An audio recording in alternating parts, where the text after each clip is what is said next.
Olá, seja muito bem-vinda, muito bem-vindo ao canal Descomplicando a Psicanálise.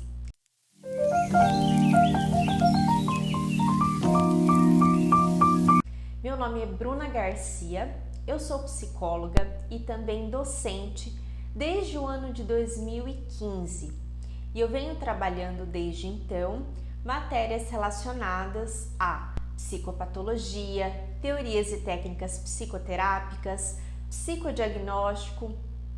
E eu, então, estou montando esse canal para compartilhar com você um pouco do conhecimento que eu pude transmitir, aprimorar ao longo desses anos.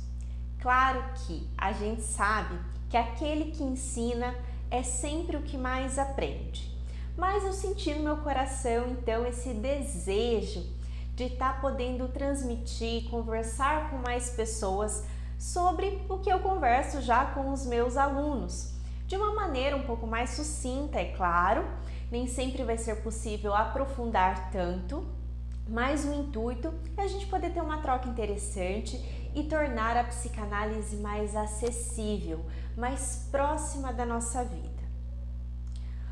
O primeiro conteúdo que eu quero trabalhar aqui com vocês, para a gente conversar um pouco, é o contrato psicoterapêutico. O contrato compõe uma série de combinados que o psicólogo vai fazer junto ao seu paciente para que eles possam ter um bom trabalho, uma boa relação psicoterapêutica. O contrato, ele é fundamental e ele precisa realmente existir. Mas aqui a gente vai conversar sobre quais itens não podem faltar no contrato e será que é mais viável a gente fazer um contrato por escrito, um contrato verbal? Então nós vamos conversar e tentar abrir aí um pouco o olhar para esses pontos. Bom, primeiramente o contrato ele vai versar sobre combinados voltados para as seguintes questões: dias de atendimento, horários, os honorários, que são os pagamentos realizados pelo paciente, férias, reajustes, então tudo aquilo que a gente vai se haver ao longo do processo e que a gente já precisa deixar combinado de antemão. É claro que o contrato não é algo fechado, cristalizado, que nunca vai poder se alterar, mas ele traz uma segurança para psicólogo e paciente de que aquele vai ser um bom processo. Porque a gente vai ver que vai chegar um determinado momento do atendimento que o paciente ele pode vir a questionar esse contrato. Então, se nós tivermos essas bases, esses alicerces bem consolidados, a chance do tratamento sobreviver a esses momentos de maior instabilidade, elas aumentam. Então, vamos começar com um combinado voltado para dias e horários. Quando a gente atende um paciente e a gente está começando ali o tratamento, e vai ter um outro vídeo aqui mais para frente para a gente falar sobre essa tratativa de atender o paciente via WhatsApp, telefone, nós vamos conversar sobre isso também.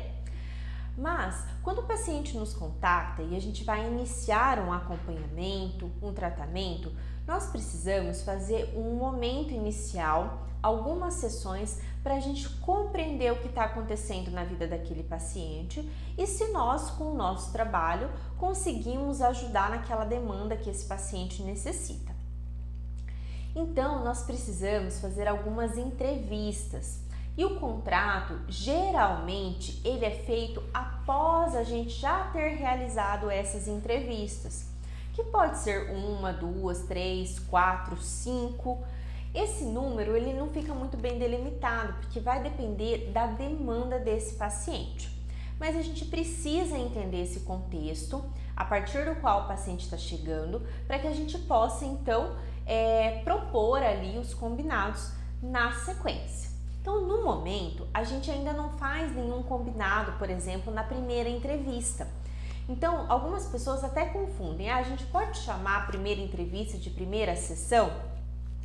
Eu prefiro que a gente chame de primeira ou primeiras entrevistas e aí, firmado o contrato, a gente vai chamar de primeira sessão. Primeira, segunda, terceira e assim sucessivamente. Então, é interessante que a gente tenha em mente o seguinte ponto. Fazendo essas entrevistas e analisando que aquela é uma demanda que nos cabe atender, que nós temos competência teórico, técnica e pessoal também para atender aquela demanda, aí a gente vai estabelecer o contrato. Para a gente firmar os dias, o dia do atendimento daquele paciente, a gente já vai ter uma ideia de com qual frequência ele vai começar. A frequência mínima indicada é de uma vez na semana. Nossa, Bruna, eu vejo profissionais que atendem a cada 15 dias. Isso não pode acontecer? Olha, pessoal, aqui a gente não vai conversar tanto em termos de pode ou não pode, mas a gente vai pensar na efetividade de atender um paciente a cada 15 dias. Eu, Bruna, lá no começo da minha experiência profissional, eu já atendi pacientes quinzenalmente em determinado período ali da psicoterapia. Mas o que eu pude perceber? Isso não é efetivo, isso não é interessante para o acompanhamento. Quando nós falamos de psicanálise, a gente precisa entender a importância do vínculo. É importante que haja um vínculo psicólogo e paciente. E eu sempre costumo usar uma analogia que é a seguinte: a frequência ela é fundamental no tratamento por diversos motivos. Primeiro, porque se a gente vai fazer, por exemplo, uma academia e a gente vai uma vez a cada 15 dias, nós vamos ter resultado?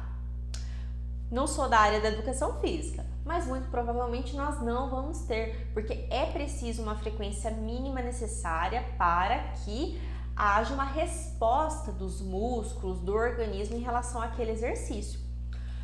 Essa analogia a gente também pode pensar em termos ali de frequência. Quando a gente espaça muito e a gente vai ver o nosso paciente a cada 15 dias, então a gente vai ter a seguinte questão. Costumo também usar uma analogia de uma construção de uma casa. O tijolo que nós colocamos ali 15 dias atrás, geralmente ele não vai mais estar lá para que a gente possa sobrepor um outro. Essa é uma analogia bem simplista, né? Mas é só para a gente poder representar a importância da frequência. Então, aquele tijolo não se encontra mais lá. Quando a gente tem uma frequência maior, no mínimo a cada semana, uma vez na semana, aquele tijolo que a gente colocou semana passada, ele está lá de alguma forma. Então a gente pode construir algo sobre aquilo que nós já construímos na semana passada. Então esse é um processo de construção. Agrega-se ao que já está construído algo novo que vai vir através daquela sessão. Mas é muito comum que na psicanálise a frequência ela seja até maior do que uma vez na semana, 2, 3. Então, para você poder combinar com o seu paciente o contrato em relação a esse dia de atendimento, é importante já ter uma ideia de com qual frequência vai ser importante começar. A frequência, ela leva em consideração alguns pontos. Primeiro, muitas pessoas relacionam uma frequência maior a uma gravidade. E isso acontece. Quando nós recebemos um caso, e esse caso ele é grave, ele demanda uma urgência e um aprofundamento mais intenso, nós precisamos sim começar com uma frequência maior. Então aí nós já não vamos propor para esse paciente uma vez na semana, nós vamos propor 2, até mesmo 3, tá? Visando a efetividade e o cuidado com esse paciente. Então, a gente vai fazer esse combinado em relação, levando em conta a gravidade. Mas não só a gravidade. O desejo de aprofundamento, o desejo de mergulho em si mesmo, também é um outro ponto que a gente deve levar em consideração. Se aquele paciente já fazia psicoterapia, se ele já fazia psicoterapia na psicanálise ou mesmo uma análise, então ele já está mais acostumado, adaptado a esse formato de frequência maior. Então aí sim a gente pode propor essa frequência um pouco mais intensa, visando também esse aprofundamento. Então nem sempre uma frequência intensa está voltada para uma gravidade muito elevada, nem sempre. as pessoas tendem a fazer essa analogia, mas isso não é de todo verdade. Inclusive, quem faz a formação em psicanálise precisa de uma frequência bem intensa. Não sei ao certo qual está agora, mas eu acho que é no mínimo 3 sessões por semana, 3, 4, enfim. Então, isso é inerente a esse processo psicanalítico. Freud, por exemplo, quando atendia muitas vezes todos os dias da semana. A gente sabe que hoje em dia esse é um formato, todos os dias, os 5 dias, né, na verdade, ali, da semana. Hoje a gente sabe que esse é um formato difícil de caber na nossa rotina, né, por N motivos. Vida atribulada, motivos financeiros também. Então isso tudo deixa a situação mais difícil da gente propor uma frequência tão intensa assim, embora em alguns casos também seja necessário, tá? Mas a gente vai falar mais sobre esses pontos específicos um pouco mais à frente nos nossos próximos vídeos. Então, para propor o dia, precisamos saber qual a frequência. Um outro ponto é em termos de horário. Então, vamos pensar que o dia e o horário vai ser a casinha desse paciente dentro da semana. E com o tempo, nós vamos trabalhar com esse paciente a importância dele também se apropriar desse horário que também vai ser dele, né? Então, o horário é importante da gente também delimitar de antemão.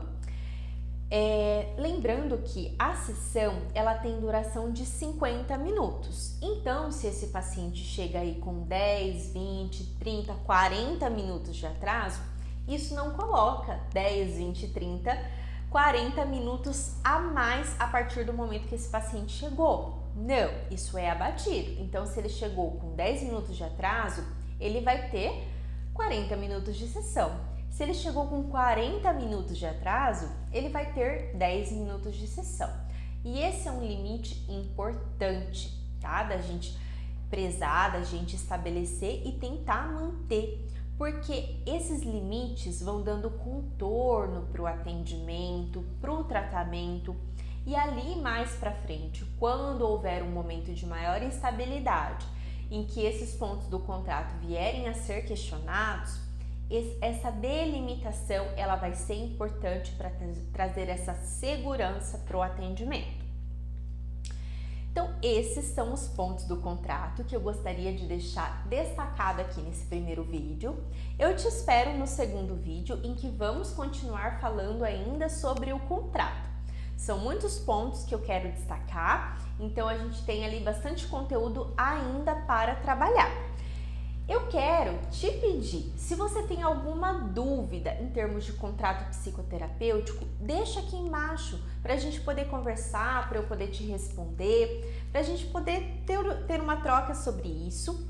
Se esse conteúdo te interessa, se inscreva aqui no canal, curte o vídeo, compartilha com alguém que você também possa imaginar que esse vídeo possa contribuir, e eu te espero no nosso próximo vídeo. Até lá!